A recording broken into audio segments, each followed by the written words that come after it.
നമ്മളെല്ലാം വളരെ അത്ഭുതത്തോടെ തന്നെയാണ് ആ വാർത്ത കേട്ടത്.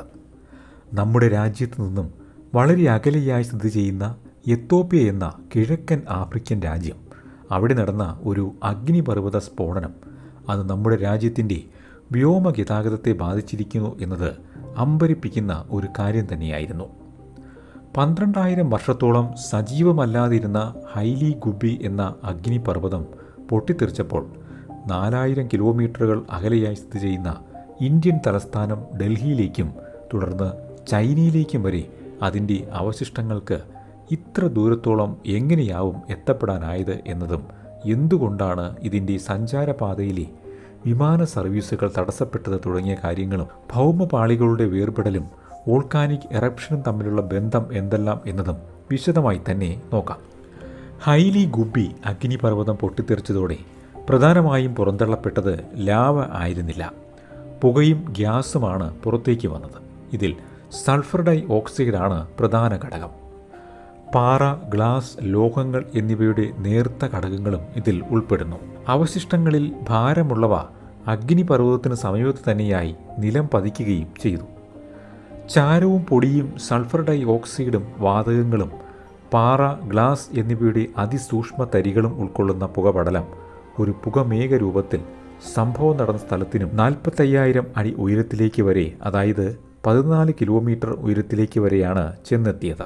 ഇതിൽ നിന്നും ഭൗമ ഉപരിതലത്തിനും വളരെ മുകളിലായാണ് ഈ പുകമേഘം എത്തപ്പെട്ടതെന്ന കാര്യവും വ്യക്തമാണ്. ഭൂമിയുടെ അന്തരീക്ഷത്തിന് മുകൾ ഭാഗത്തായി എത്തപ്പെട്ട ഈ പുകപടലം സ്വാഭാവികമായും വ്യാപിക്കും എന്ന കാര്യം നമുക്കറിയാം. അതേപോലെ വളരെ ഉയരത്തിലുള്ള അന്തരീക്ഷ ഭാഗമായ അപ്പർ ട്രോപ്പോസ്ഫിയറിൽ കാറ്റ് വളരെ ശക്തമായാണ് അടിക്കുന്നത്. കാറ്റിൻ്റെ ശക്തമായ സാന്നിധ്യം കാരണമാണ് ഈ അവശിഷ്ടങ്ങൾ വളരെ ദൂരം താണ്ടി ഇന്ത്യയിലേക്ക് വരെ എത്തപ്പെടാൻ കാരണമായത്. സാറ്റലൈറ്റ് ഡാറ്റ പ്രകാരം 43.67 ടൺ സൾഫർ ഡൈ ഓക്സൈഡ് ചാരമാണ് ആദ്യ ദിവസം പുറന്തള്ളിയത്. 42,000 കിലോമീറ്റർ സ്ക്വയർ സ്ഥലത്തേക്ക് ഇത് എത്തപ്പെട്ടു. ഇത് പിന്നീട് 5.4 മില്യൺ സ്ക്വയർ കിലോമീറ്റർ സ്ഥലത്തേക്ക് കൂടി വ്യാപിച്ചു. കൂടുതൽ വ്യക്തമാക്കാനായി മൊത്തം ആസ്ട്രേലിയൻ ഉപഭൂഖണ്ഡത്തെ എടുത്താൽ അതിനും സമാനമായ ഭൂപ്രദേശത്തേക്ക് ഇത് വ്യാപിക്കപ്പെട്ടു എന്ന് പറയാനാകും.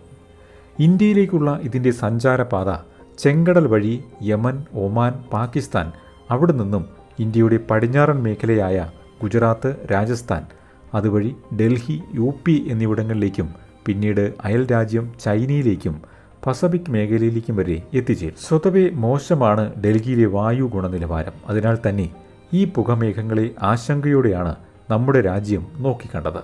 പക്ഷേ ഇത് നമ്മുടെ കാലാവസ്ഥയോ വായുവിനെയോ കാര്യമായി ബാധിക്കാനുള്ള സാധ്യത ഇല്ലെന്നാണ് IMD ഡയറക്ടർ പറഞ്ഞിട്ടുള്ളത്. അഗ്നിപർവ്വതത്തിൻ്റെ അവശിഷ്ടങ്ങൾ അത് കടന്നു പോകുന്ന ഇടങ്ങളിലെ വിമാന സർവീസുകളെ ബാധിച്ചെങ്കിലും സാധാരണ ജനജീവിതത്തെ ബാധിച്ചിട്ടില്ല. ഇതെന്തുകൊണ്ടെന്ന് നോക്കാം. അപ്പർ ട്രോപ്പോസ്ഫിയറിനെയാണ് ഈ അവശിഷ്ടങ്ങൾ ബാധിക്കുന്നത്. അതായത് 8.5 മുതൽ 15 വരെ കിലോമീറ്റർ ഉയരത്തിൽ വരുന്ന ഭൗമ അന്തരീക്ഷ പാളിയിലാണ് ഇത് കൂടുതലായും സ്ഥിതി ചെയ്യുന്നത്.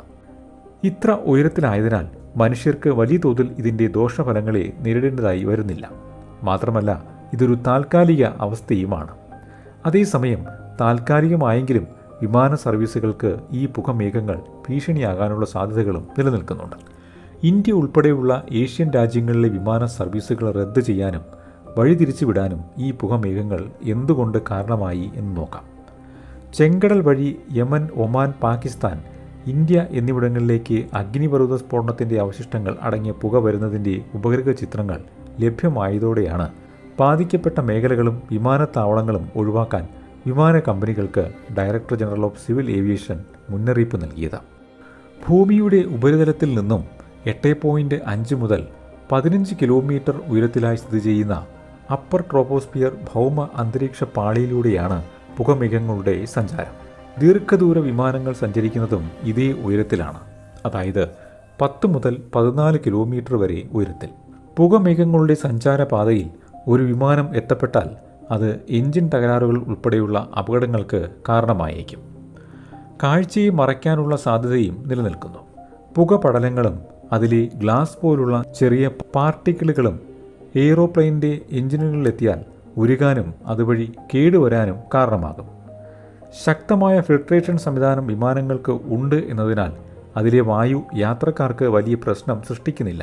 എങ്കിൽ പോലും ഫിൽട്ടറുകളും സെൻസറുകളും അടയാനുള്ള സാധ്യത തള്ളിക്കളയാനാവില്ല.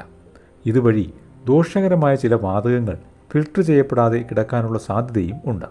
വിമാനത്തിൻ്റെ യന്ത്രങ്ങൾക്ക് തകരാറുകൾ സംഭവിക്കാനുള്ള സാധ്യതകൾ പരിഗണിച്ചാണ് അഗ്നിപർവ്വത അവശിഷ്ടങ്ങളുടെ സഞ്ചാരപാതയിൽ വിമാന സർവീസ് ഒഴിവാക്കുന്നത്. ഈ പ്രശ്നം താൽക്കാലികം മാത്രമാണ്. ഇത് സ്വാഭാവികമായി പരിഹരിക്കപ്പെടുന്നത് എങ്ങനെയെല്ലാം എന്ന് നോക്കാം. ഗ്യാസും സൂക്ഷ്മകണങ്ങളും അടങ്ങിയ പുകമേഘം തുടക്കത്തിൽ കട്ടി കൂടിയതാണെങ്കിൽ ക്രമേണ ഇത് നേർത്തു വരുന്നു. പുകയിലെ ഗ്ലാസും മറ്റ് സൂക്ഷ്മകണങ്ങളും ദിവസങ്ങൾക്കുള്ളിൽ ചിതറിപ്പോകുന്നു. ഇതിൻ്റെ പാതയിലെ മേഘങ്ങളും ഇതിൻ്റെ ശക്തി കുറയ്ക്കുന്നതിനുള്ള മറ്റൊരു കാരണമാണ്. മഴയും ഇതിൻ്റെ ശക്തി കുറയ്ക്കുന്നതിനുള്ള ഒരു കാരണമാണ്.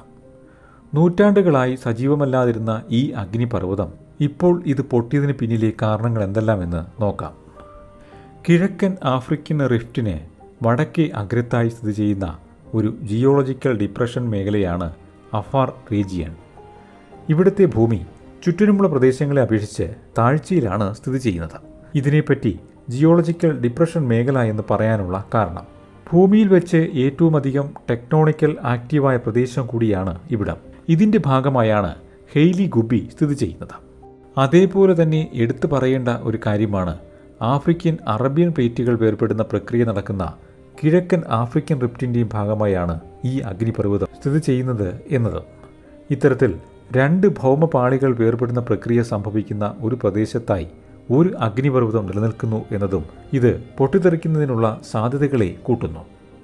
അതോടൊപ്പം ചെങ്കടൽ റിഫ്റ്റ്, ഏദൻ ഗൾഫ്, കിഴക്കൻ ആഫ്രിക്കൻ റിഫ്റ്റ് എന്നിവ കൂടിച്ചേരുന്നിടത്താണ് അഫാർ ട്രിപ്പിൾ ജംഗ്ഷൻ സ്ഥിതി ചെയ്യുന്നത് എന്നതും സാധ്യതകളെ കൂട്ടുന്ന കാര്യമാണ്. അഗ്നിപർവ്വത സ്ഫോടനം, ഭൂകമ്പം എന്നിവയ്ക്ക് ഇക്കാരണങ്ങളെല്ലാം വലിയ സാധ്യതയും നൽകുന്നു. ഉപ്പുപാളികൾ, ലാവാപാടങ്ങൾ, ആഴത്തിലുള്ള വിള്ളലുകൾ എന്നിവ ഈ താഴ്വരയുടെ ഭാഗമായി വരുന്നുണ്ട്. സമുദ്രനിരപ്പിനും താഴെയായി സ്ഥിതി ചെയ്യുന്ന ഈ പ്രദേശത്ത് ഭൂമിയുടെ പുറന്തോട് വളരെ നേർത്തതാണ്. ടെക്ടോണിക് പ്ലേറ്റുകൾ വേർപിരിയലിന് വിധേയമാകുന്നതിലൂടെ ഭൗമപാളിയിൽ സംഭവിച്ചിട്ടുള്ള വിള്ളലാണ് അഫാർ റീജിയണിൽ ഇത്തരമൊരു സാഹചര്യം ഉണ്ടായതിന് പിന്നിലെ കാരണം. ഭൂമിയുടെ പുറന്തോടിൻ്റെ നേർത്ത അവസ്ഥ കാരണം മാൻഡിൽ ഫ്ലൂമിൽ നിന്നും മാഗ്മയ്ക്ക് എളുപ്പത്തിൽ മുകളിലേക്ക് എത്താനും കഴിയുന്നു. മാൻഡിൽ ഫ്ലൂം എന്നത് ഭൂമിയുടെ പുറന്തോടിനും കാമ്പിനും ഇടയിലുള്ള ആവരണത്തിലെ ചൂടുകൂടിയ വസ്തുക്കളുടെ പ്രവാഹമാണ്. ഇത്തരം കാരണങ്ങളെല്ലാം ചേരുന്നതോടെ അഗ്നിപർവ്വതം സജീവമാകുന്നതിലേക്ക് കാര്യങ്ങൾ എത്തിച്ചേരുകയും ചെയ്യുന്നു. ഹെയ്ലി ഗുബി അഗ്നിപർവ്വതത്തിൻ്റെ പ്രധാന ഘടകം എന്ന് പറയുന്നത് ഇരുണ്ട ബസാൾട്ടിക് ലാവയാണ്. ഒപ്പം തന്നെ വലിയ തോതിൽ സിലിക്ക അടങ്ങിയ പാറകളും ഇതിൽ അടങ്ങിയിട്ടുണ്ട്. അഗ്നിപർവ്വത സ്ഫോടനം എത്യോപ്യയ്ക്ക് വലിയ ബാധ്യത സൃഷ്ടിക്കാനുള്ള സാധ്യതകളും നിലനിൽക്കുന്നുണ്ട്. കൃഷിഭൂമിയിലേക്ക് വലിയ തോതിൽ അവശിഷ്ടങ്ങൾ ചെന്നെത്തിയത് പ്രതിസന്ധി തീർക്കുന്നുണ്ട്. അഗ്നിപർവ്വതത്തിൽ നിന്നും പുറത്തു വന്നിട്ടുള്ള ചാരം നദികളെ മലിനമാക്കുകയും മണ്ണിൻ്റെ ഗുണനിലവാരത്തെ ബാധിക്കുകയും ചെയ്യും. എത്യോപ്യയുടെ 6 അതിർത്തി രാജ്യങ്ങൾക്കും ഇത് പ്രശ്നങ്ങൾ സൃഷ്ടിക്കുന്നുണ്ട്.